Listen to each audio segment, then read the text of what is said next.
BPJS Kesehatan kini bekerja sama dengan 1.778 fasilitas kesehatan tingkat pertama dan 196 fasilitas kesehatan rujukan tingkat lanjutan.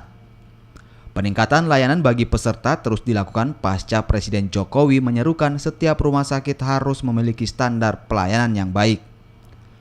Pasien BPJS Kesehatan kini cukup dengan menunjukkan kartu tanda penduduk atau nomor induk kependudukan. Dan seluruh peserta JKN aktif bisa mengakses layanan kesehatan. BPJS Kesehatan kini memiliki layanan administrasi keliling ke pusat keramaian di pedesaan dan kota menggunakan mobil operasional bekerjasama dengan pemerintah daerah. Kesehatan tentu selama ini harus bersinergi dengan rumah sakit ya. Tidak hanya rumah sakit Wahidin tentunya, tapi seluruh rumah sakit yang bekerja sama dengan BPJS Kesehatan. Kita mengharapkan tahun ini peserta BPJS Kesehatan ketika mendapatkan pelayanan di rumah sakit mudah, cepat, dan setara. Di antaranya bisa memanfaatkan dengan mobil JKN yang bisa dimiliki di setiap peserta. Kalau di wilayah Provinsi Sulawesi Selatan saat ini kan sudah 97% penduduknya terdaftar menjadi peserta JKN.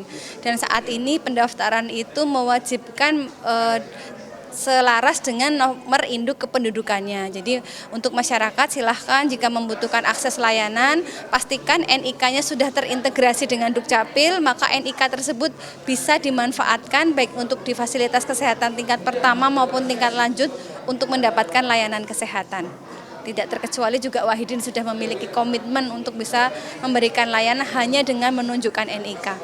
Untuk peningkatan mutu layanan pasien-pasien kita yang berobat di Rumah Sakit Wahidin, sekali lagi adalah komitmen kami untuk selalu memberikan pelayanan terbaik ya. Apalagi sekarang di era digitalisasi, maka seluruh layanan itu kami terbuka, bisa diaudit, bisa dilihat di sistem, dan itu bisa menjamin kepuasan pasien yang akan berobat di Rumah Sakit Wahidin Sudirohusodo.